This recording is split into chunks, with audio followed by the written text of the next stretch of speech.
Guten Morgen und herzlich willkommen zu einer neuen Podcast-Folge von mir. Leute, ich hoffe, von draußen geht's gut. Mir geht's eigentlich auch gut, außer das Wetter wieder mal absolut scheiße ist. Also wirklich, es ist gerade Weltuntergang da draußen. Vor allem stresst mich, weil ich weiss, dass ich in ein paar Stunden, so 2 Stunden so, aus dieser Haustür muss laufen und in die Schule muss laufen mit einem fetten Koffer. Ach mein Gott, fette Anschiss. Weil, wow, das ist wieder mal ein fettes Update. Also ja, okay, ich weiss nicht, wie fett es für euch so ist, aber für mich ist es gerade irgendwie so gefühlt wie eine Lebensumstellung, weil ich werde die nächsten 2 Wochen in Basel wohnen. In Basel mit der Klasse. Also eigentlich ist es geil, irgendwo stresst es mich auch noch, weil ich weiss auch nicht. Oh, also ja, wir fangen mal von vorne an. Erstmal, ich habe das VR-Modul abgeschlossen. Ich bin fertig. Ich habe es geschafft! Oh, ich glaube, für die meinen Podcast-Folge die letzten Tage, die letzten Mal gelost haben, die wissen, dass mich das irgendwie so ein bisschen gestresst hat. Einfach weil das absolut nicht mein Ding war. Obwohl ich muss sagen, am Schluss, ich habe es eigentlich nice gefunden. Ich habe es eigentlich spannend gefunden. Ich bin einfach absolut nicht klar gekommen mit diesem Programm. Und der Lehrer hat mir auch einfach die ganze Zeit helfen. Er war mega, mega lieb so. Aber ich habe es geschafft. Und es ist jetzt fertig. Und ich konnte es abschliessen. Und ich bin einfach froh. Auch wenn es spannend war. So. Und ja, jetzt haben wir ja logischerweise ein neues Modul. Und das ist ein sehr spezielles Modul. Ich glaube, das gibt's nicht jedem Jahrgang, sondern es ist speziell für uns so gemacht. Weil, vielleicht wisst ihr es, es ist ein bisschen speziell, weil dieses Jahr ist der ESC der Schweiz. Und mein Studiengang macht ja hauptsächlich Videoprojekte. Und wir sind jetzt engagiert worden, zum Content für den ESC zu machen. Oh mein Gott! Es ist zwar unbezahlt, aber scheiß drauf. Nein, es wird eigentlich mega lustig. Und sie dann das ganze Hostel und so zahlen und das Essen. Und ich glaube, es wird einfach eine geile Zeit, Bro. Es ist wie Klassenlager für 2 Wochen mit der Klasse. Darum es wird, glaube ich, hure lustig. Aber ja, ich weiß auch nicht, ich glaube, ich bin einfach mental noch nicht so ready, um zu wissen, hey, ich gehe jetzt heute Nachmittag in die Schule und bin dann bis am Donnerstag in Basel. Und irgendwie, ich weiß nicht, ich liebe meine Klasse und alles, aber ich merke so, ich brauche irgendwie, also ich habe es schon noch gerne, um dann heimzukommen und in meinem Safe Space sein und runterkommen und mein Zeug machen und I don't know. Und irgendwie so, ja, es braucht einfach viel Social Battery, wenn es mega geil ist. Aber ja, darum, ich bin mega gespannt. Ich kann ja sonst mal so ein bisschen genauer erzählen, was wir jetzt dort werden machen. Ich weiss es zwar ehrlich gesagt selber auch nicht so ganz, aber wir machen eben, wie gesagt, so ein Content für den ESC auf allen verschiedenen Plattformen, TikTok, Instagram, sogar LinkedIn.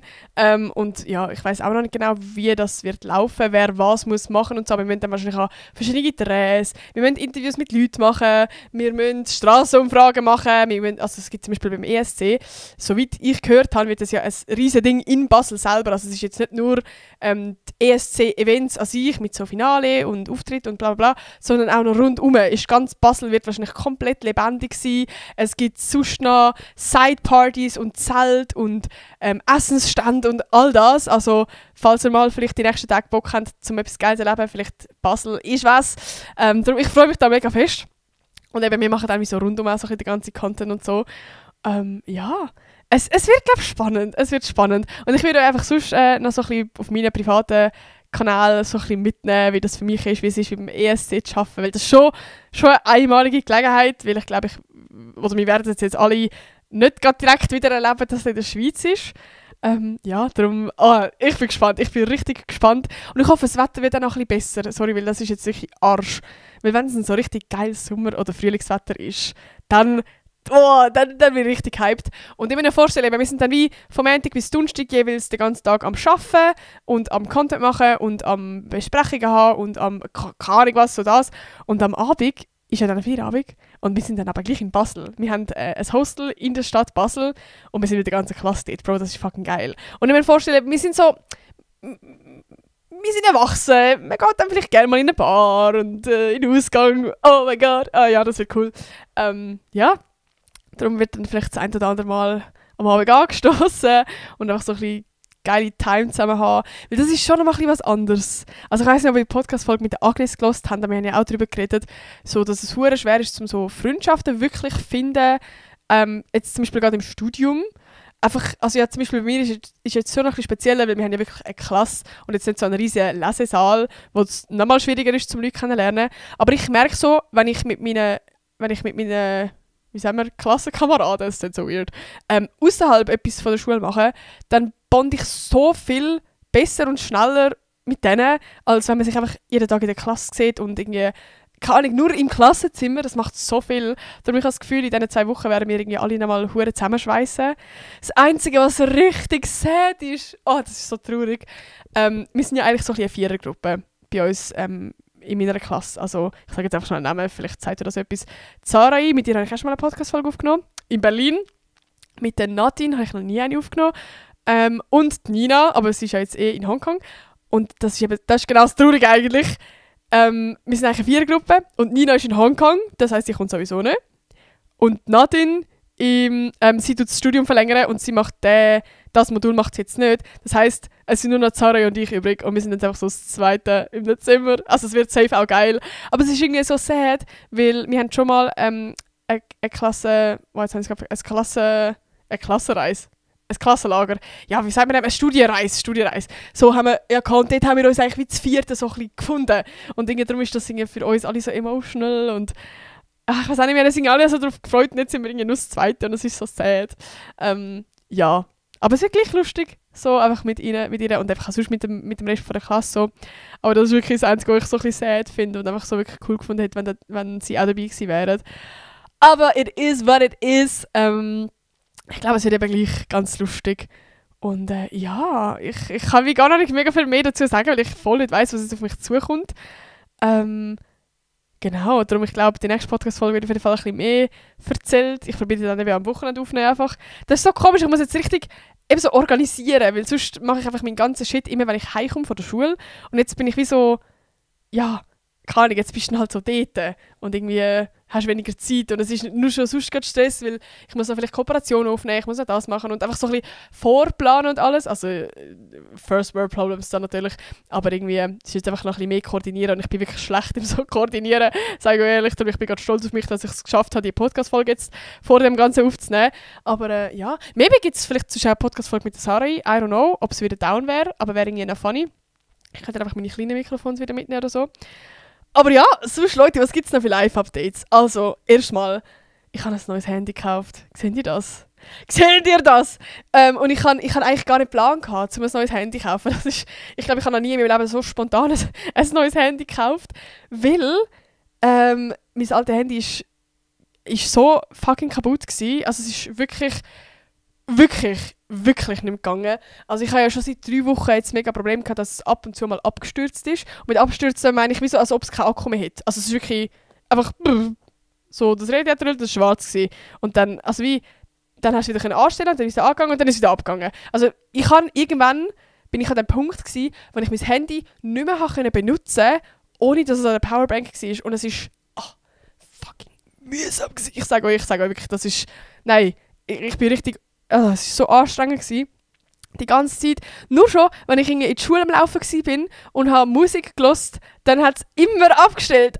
Oder wenn irgendwie, keine Ahnung, ein Notfall gewesen wäre, ich wäre einfach gestorben, ich sage euch. Aber ja, das war ein bisschen scheiße gewesen. Vor allem, ich habe ja gecheckt, das ist wegen dem Akku. Und du kannst ja den Akku wechseln. Und dann habe ich extra einen Termin gemacht, um den Akku zu wechseln. Und nachher habe ich gecheckt, Bro, nein, es geht nicht mal, weil mein Display war kaputt gewesen und sie müsste ja das Display lupfen, um die Batterie zu wechseln. Das heisst, ich müsste erst das Display erneuern und nachher kann ich, also wirklich irgendwann habe ich das Ganze zusammengerechnet, das hat sich einfach für mich nachher mehr gelohnt, einfach ein neues Handy kaufen. Weil ich eigentlich sowieso mal irgendwann ein neues Handy kaufen, weil mir die Kamera mega scheiße war. Und bei mir ist jetzt die Kamera halt schon noch wichtig so.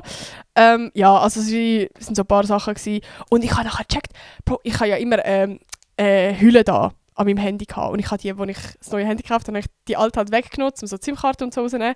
Und dann sehe ich auf der Seite von meinem Handy, wie wirklich mein halber Bildschirm draussen ist. Also hätte ich das ins Wasser genommen. Nein, das hätte eine fette Explosion. Nein, ich weiß auch nicht. Aber wirklich, es ist wirklich auf der Seite so einfach aufgestanden. Es ist wie so eine runde Wölbung hat's drin gehabt. Nein, also es hat auf jeden Fall nicht mehr gesund ausgesehen. Und ich bin jetzt spontan mit meinem Bruder ein neues Handy kaufen. Und das ist so, ich weiß auch nicht, irgendwie so, das ist so, es ist jetzt so clean, es ist so schön, ich habe richtig, richtig Freude. Und die Kamera ist auch so gut und einfach die ganzen Struggles, ich schwöre, wenn du mal so Struggles hast, mit dass dein Handy wegen dem Akku so ultimativ scheiße ist, dass es die ganze Zeit abstürzt, man schätzt es, um einfach wieder an seinem Handy sein und es stürzt nicht ab.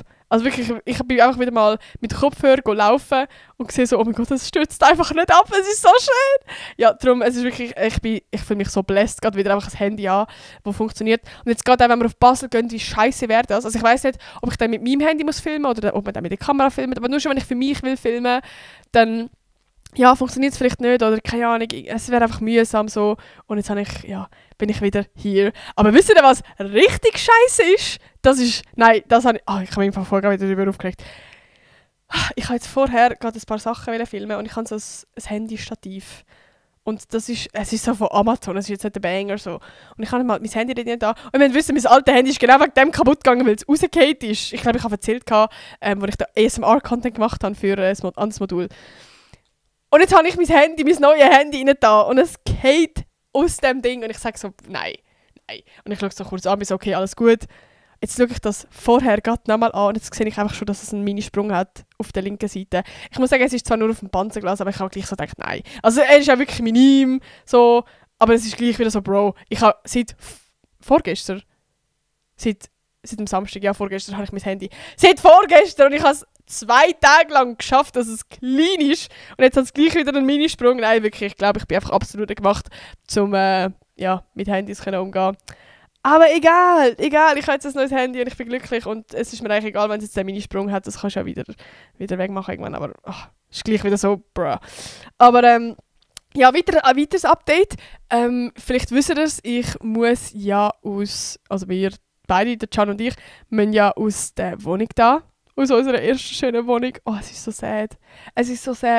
Also, wir müssen erst spätestens im Januar draussen sein. Aber wir sind halt gleich jetzt schon am Wohnungen suchen. Und wir sind jetzt immer mal wieder an ein paar Besichtigungen gewesen. Ich habe ja letzte Woche schon erzählt von dieser crazy nice Besichtigung, wo ich meinen ersten Freund getroffen habe. Lieben wir. Auf jeden Fall.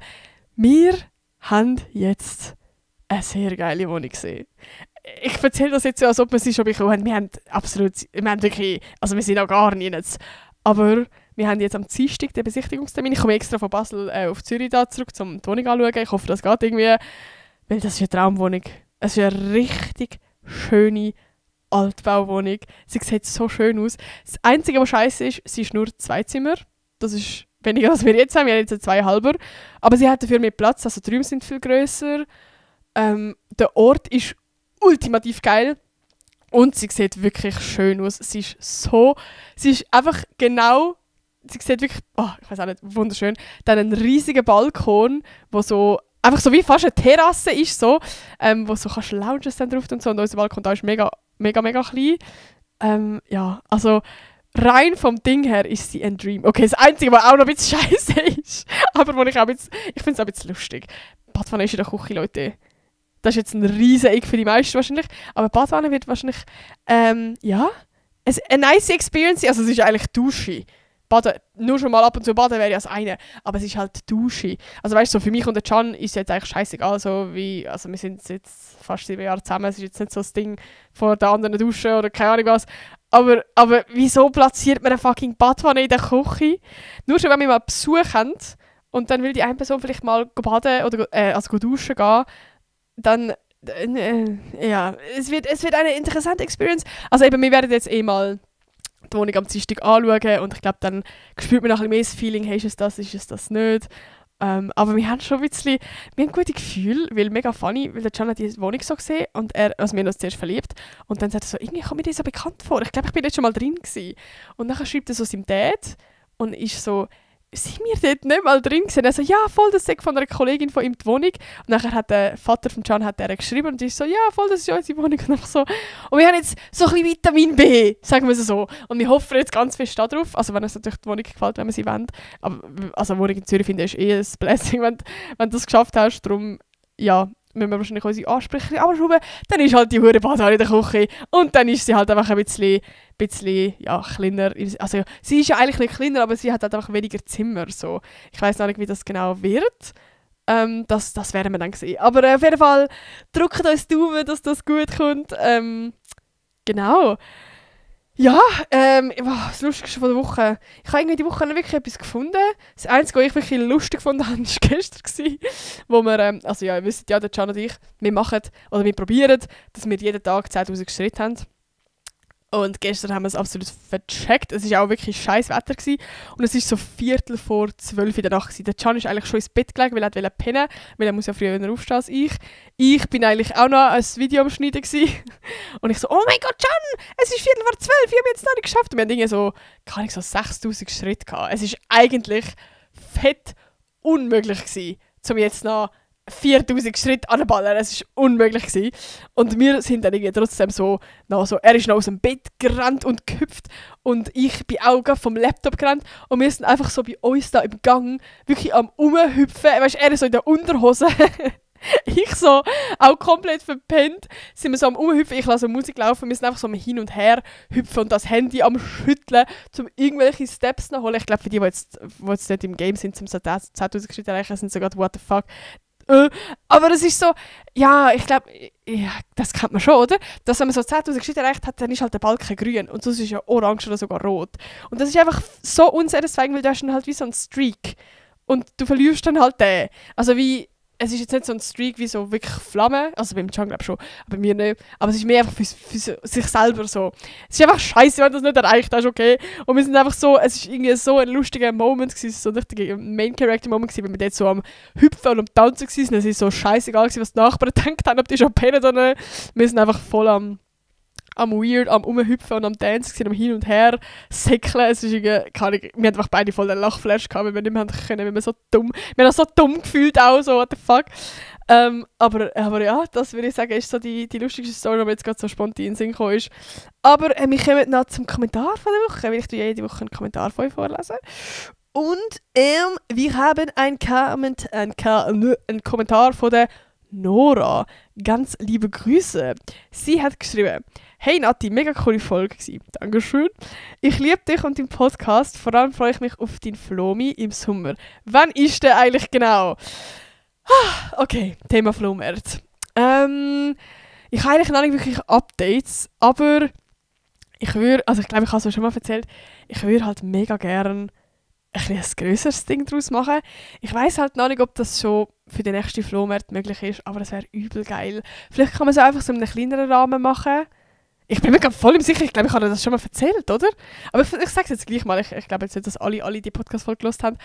Aber also für die gar nichts checken, ich habe wie jedes Jahr mache ich am Flohmarkt mit in Uster und dann ich Kleider verkaufen und ich sage halt wie euch, dass ihr könnt gerne kommen und vorbeischauen und so und es kommen immer ein paar vor, ich freue mich immer mega, mega fest. Ja, also es ist wirklich jedes Jahr immer so eine richtig nice Experience und auch ihr fragt mega oft, hey Nati, wann kommt der nächste Flomi und so, also wirklich richtig, richtig herzig, das ist wirklich mega, mega schön, ich liebe das Event eigentlich. Und eben, die nächste Frage, also es ist jetzt wie eigentlich noch kein Flomi geplant. Ich mache eigentlich immer Anfang Jahr einen Flomi. Den letzten habe ich jetzt halt im November gemacht. Also ich habe letztes Jahr 2 Flomis gemacht, im Februar und im November. Darum ist es jetzt eigentlich noch nicht so lange her, wo der letzte Flomi war. Und ich brauche halt obviously halt immer ja auch noch so ein bisschen Kleider, die ich verkaufen kann. Und nach einem halben Jahr ja, ist vielleicht noch ein bisschen wenig. Also wie, es sind ja nicht nur meine Kleider, ich mache es immer mit einer Kollegin zusammen, dann meine Schwester hat noch Kleider und so. Also wie, es ist so ein bisschen mehr als nur von mir. Ich glaube, sonst wäre es auch ein bisschen zu wenig, um jetzt jedes Jahr einen Flomi machen. Aber wenn es den nächsten gibt, dann ist auf jeden Fall vielleicht nächstes Jahr, Anfang Jahr. Und sonst eben, ich fände es halt voll geil, um so ein bisschen grösser Flomi zu machen. Und zwar hätte ich so ein bisschen einen Plan, um alleine einen Flohmarkt organisieren, wo wie ihr ein Teil davon wäret. Vielleicht auch noch andere Creators, wenn sie Bock hätten. Dass es nur coole Stände gibt, weil ja dem Flomi, wo ich bin, so no offense, aber es hat halt mega viele ältere Leute, die dann halt jeden Monat hierher kommen und ihre 1950 Babys verkaufen. Und es ist jetzt halt für uns und unsere Generation nicht so spannend. Also klar gibt es immer mal wieder nice Sachen, vielleicht so Schmuck und so. Aber wie geil wäre das, ein Flomi, der nur geile Stände hat. Also wirklich geile Kleider, geile Sachen, einfach alles ja, so ein bisschen von unserer Generation und so.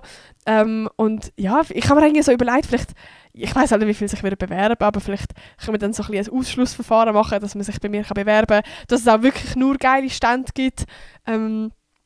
Ja, oder eben vielleicht hätten dann noch so ein paar andere girly Creators oder Boys Creators, das ist eigentlich scheißegal, ja, Bock zu einem Stand machen und vielleicht kann man das auch noch so ein bisschen grösser ziehen. Ich glaube, ich bin gerade voll gross am Träumen, weißt du, so, vielleicht kann man dann auch so einen Stand machen, wo man so Tooth Jams kann machen und geile Foodstände und ich weiss auch nicht, ich hätte so Bock auf das. Es ist halt ein riesiger Aufwand, um das Ganze zu organisieren und es braucht halt wie auch noch so ein bisschen länger und ich habe jetzt halt wirklich maximal keine Kapazität neben dem Studium, weil es halt eben ein Vollzeitstudium ist, aber ich hätte halt voll Bock auf das. Darum, entweder wird es irgendwann mal so ein Big Flow geben und sonst halt einfach irgendwann vielleicht nächstes Jahr, Anfang Jahr. Ich kann es noch nicht versprechen, aber ja, das wäre mal vielleicht so ein bisschen der Plan.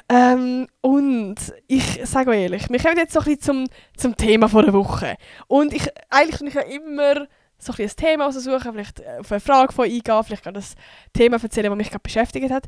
Und irgendwie die Woche ist gerade so, eben, es ist ja so schnell vorbeigegangen, weil ich jetzt so schnell eine Podcast-Folge aufnehmen und darum ist irgendwie gerade so, ich habe gerade wirklich so kein Thema und ich möchte jetzt auch nicht mega eins aus dem Finger saugen.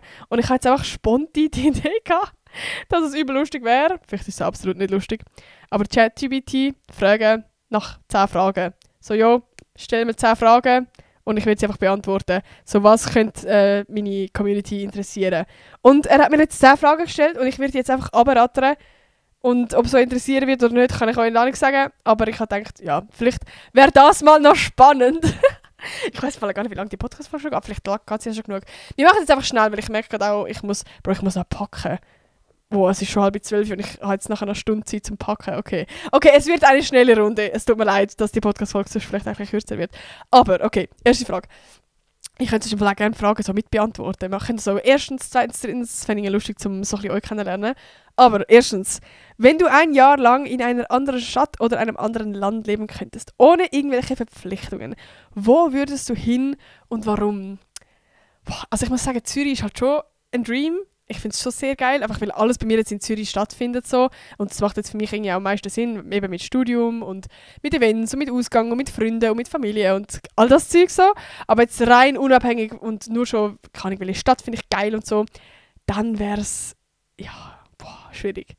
Also eigentlich Montreux ist mega schön, oder allgemein Westschweiz, aber Montreux habe ich mich halt verliebt. Ich war ja schon 3-mal dort im Sprachaufenthalt gewesen, so. Ja, es ist einfach ein Träumchen dort. Es ist richtig schön, mit Palmen am See und halt Französisch. Ich liebe Französisch. Sonst wäre es eine andere französische Stadt. Der Can und ich, wir haben auch schon so ein bisschen überlegt, ob wir, wenn ich mit dem Studium fertig bin, irgendwie auf Paris ziehen. So für ein halbes Jahr. Bro, wie geil wäre das? Ja, ich glaube, ich bin einfach wirklich fucking verliebt in Französisch. Ich weiß halt nicht, ich bin ja schon ein paar Mal in Paris gewesen. Es ist jetzt nicht so der Banger, weil es stinkt einfach überall nach Pisse. Und es ist auch, Kriminalität ist ein bisschen höher jetzt als in Zürich. Aber so ist es halt schon geil. Und die Wohnungen und die Gebäude und alles ist halt mega schön. Und halt der Eiffelturm und alles drum. Wir werden sehen. Aber ich glaube, es wäre irgendwie auf jeden Fall so etwas so. Und eben Land. Ja, Frankreich ist jetzt auch nicht der Banger. Und ich muss sagen, ich habe halt auch noch nicht so viel gesehen von der Welt. Also ja, doch, ich habe eigentlich schon viel gesehen. Aber irgendwie, ich habe jetzt nicht so sonst einen Ort, wo ich mich mega drin verliebt habe. Zum Beispiel so, ich würde mega gerne eigentlich nochmal auf Amerika gehen. Also jetzt ist vielleicht auch noch ein bisschen kritischer so. Aber ich bin so das letzte Mal, oder einmal, das einzige Mal im 2017 gewesen, so, als ich 16 war, mit einer Family. Und es wäre halt schon noch mal was anderes, jetzt so alleine gehen mit dem Changa. So zum Beispiel Los Angeles würde ich halt auch gerne mal sehen. So einfach so mit meiner jetzigen Wahrnehmung und so. So damals ist halt irgendwie, ich weiß auch nicht, es ist einfach ganz anders gewesen, so.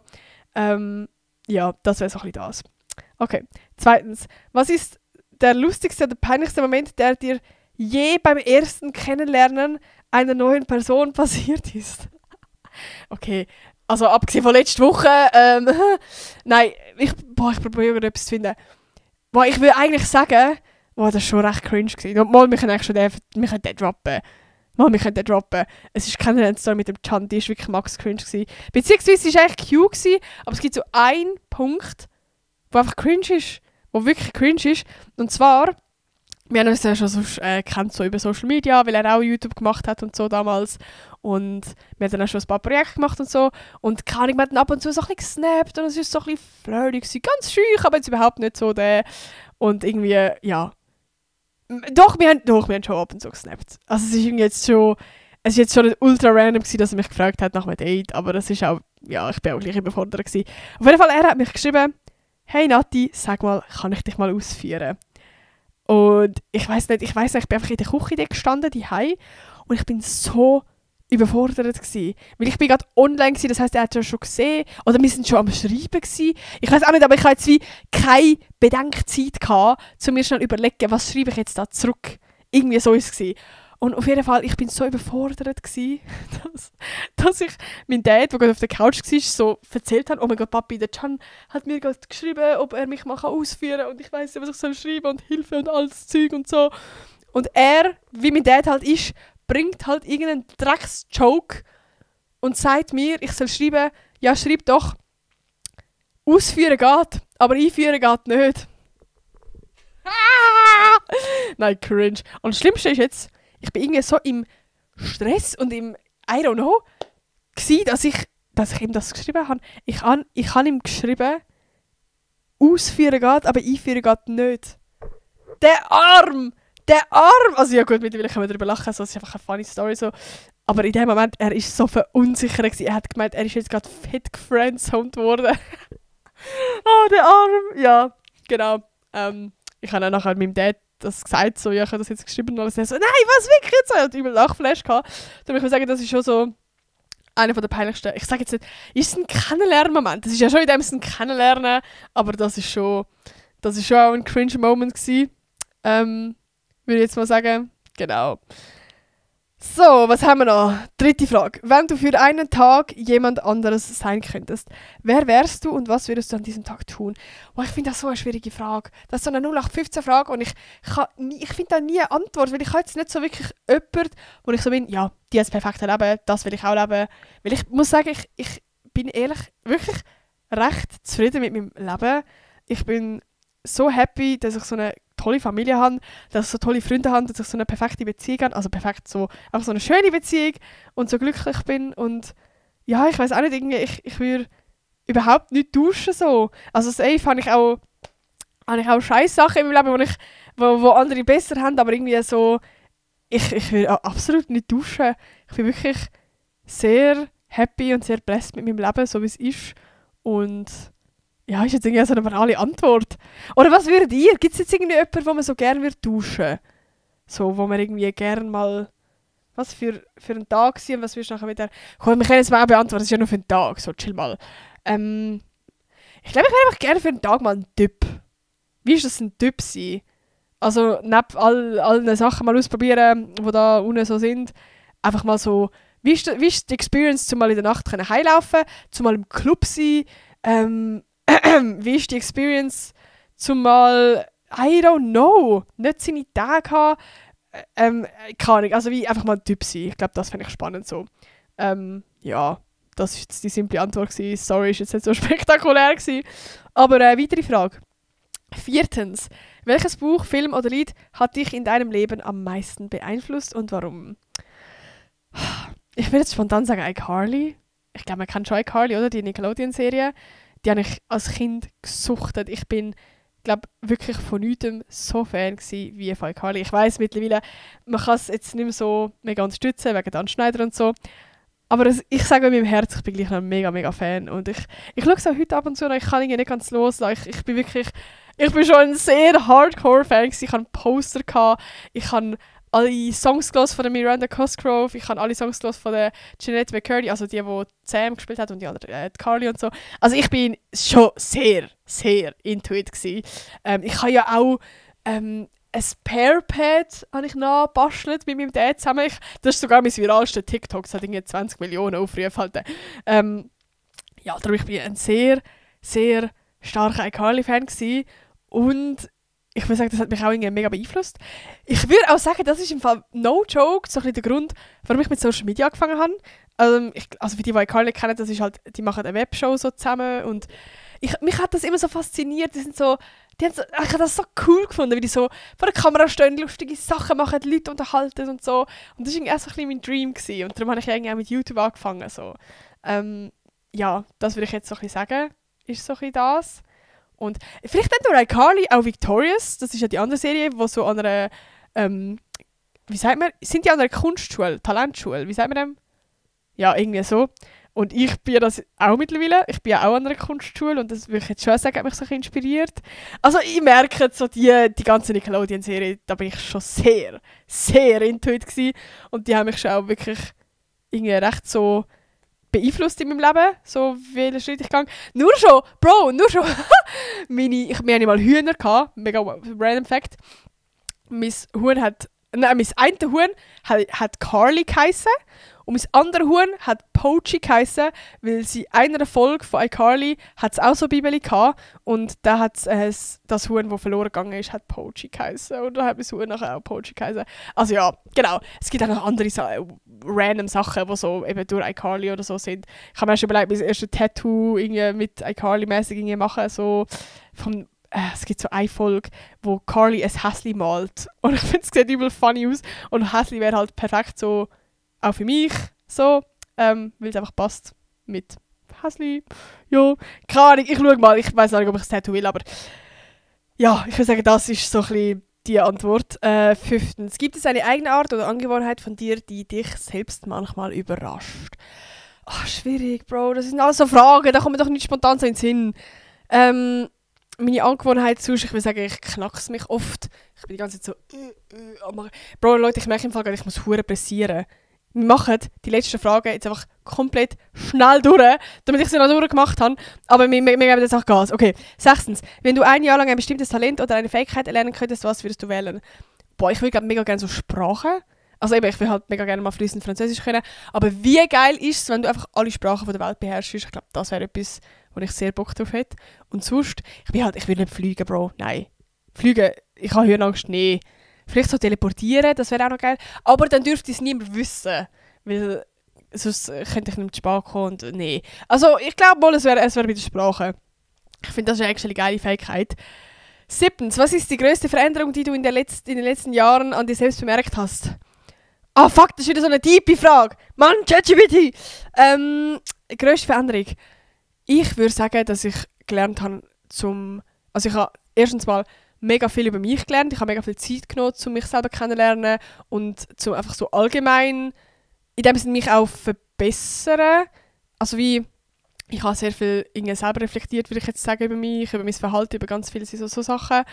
Und ich habe auch mega gelernt kommunizieren. Das habe ich vor allem durch Jana so ein bisschen gelernt. Weil da bin ich auch einfach vorher übel scheiße gsi. Darum, ich würde sagen, ja, das ist so die grösste Veränderung. So. Ja, genau. Und sonst hat sich eigentlich absolut nichts verändert. Von meinem Aussehen, finde ich, hat sich nichts verändert. Außer, dass ich mal im 2020 einen Pony hatte. Ansonsten absolut gar nichts. 8. Gibt es einen Ort, an dem du dich sofort zu Hause fühlst, egal wie weit er weg ist? Ja, ganz direkt sage ich einfach mal, der, wo der Can ist. Das sind irgendwie mega kitschig. Aber es ist wirklich so. Wenn ich in die Ferien gehe mit dem Can, dann fühlt es sich auch dort wie daheim. So, oder jetzt, egal wo wir her werden ziehen, das fühlt sich auch wie daheim, wenn einfach er dabei ist. So. Ja, das ist schon die perfekte Antwort. Was war der mutigste Schritt, den du in der letzten Zeit gemacht hast, auch wenn es dir Angst gemacht hat? Oh mein Gott. Vielleicht vegan leben? Ich habe ja seit dem Januar lebe ich jetzt vegan. Und das war für mich schon ein mutiger Step gewesen, einfach weil, keine Ahnung, du wachst so auf dem Dorf auf und es ist irgendwie also keine Ahnung, ich war ja vorher schon vegetarisch gewesen und dann, also natürlich kommt es darauf an, mit welchen Leuten du chillst. Für die einen ist das voll das normale Ding und das juckt absolut niemand oder sie sind selber vegetarisch oder so. Und du halt mit Dorfleuten chillst, dann und du gehst bröteln und dann kommst du mit einer Extrawurst oder du isst kein Fleisch, dann kommen so viele Sprüche und also weißt du, es juckt mir nicht so. Aber wenn du dann halt vegan bist, Bro, das ist nochmal einer mehr. Und es ist halt wie, ja, keine Ahnung, zu gewissen Teilen halt schon in dem Sinn einschränkender. Oder, keine Ahnung, ich habe halt mega auch Angst vor dem Step, so, wie reagiert meine Familie drauf? Oder in dem Sinne, es ist ja auch vielleicht für sie einschränkend, wenn ich dann heimkomme oder wenn sie mich zum Essen einladen oder wenn andere Leute mich zum Essen einladen. Und einfach all das ist für mich so ein bisschen ein Step gewesen, wo ich Angst hatte. Ja, darum würde ich sagen, das war für mich schon so ein mutiger Step gewesen. Aber ich bin auch mega froh, dass ich ihn gemacht habe. Ja, das war auch eine der nicesten Entscheidungen von meinem Leben so. Und die letzte Frage auch schon. Was ist das Erste, was du tust, wenn du alleine bist und niemand dich stört? Oh mein Gott. Bro, ich fange an zu singen und ich fange an mit mir selber reden. Da bin ich ganz ehrlich, ich fange wirklich an mit mir selber reden. Und so einfach rumblödeln. Ich weiss auch nicht, ich habe so Attacken und so bin so... Ja. Genau, ja, das wären alle Fragen gewesen. Es tut mir mega leid, es ist am Schluss so schnell gegangen. Ich hoffe gleich, euch hat es gefallen. Und, oh mein Gott, ich muss jetzt packen. So ein Stress. Aber ja, eben, wie gesagt, ich hoffe, euch hat es gleich gefallen. Vergesst nicht, den Podcast mit einer 5-Sterne-Bewertung zu geben. Da würde ich mich sehr freuen. Oder mich zu abonnieren auf meinem Spotify-Kanal oder auch YouTube-Kanal. Oder auch auf Instagram habe ich auch einen 9-Pause-Account. Ich habe auf TikTok, okay, ich kann auch überall hergehen. Aber ja, ich würde sagen, das war mit dieser Folge. Und ich würde sagen, wir hören uns nächste Woche wieder. Tschüss!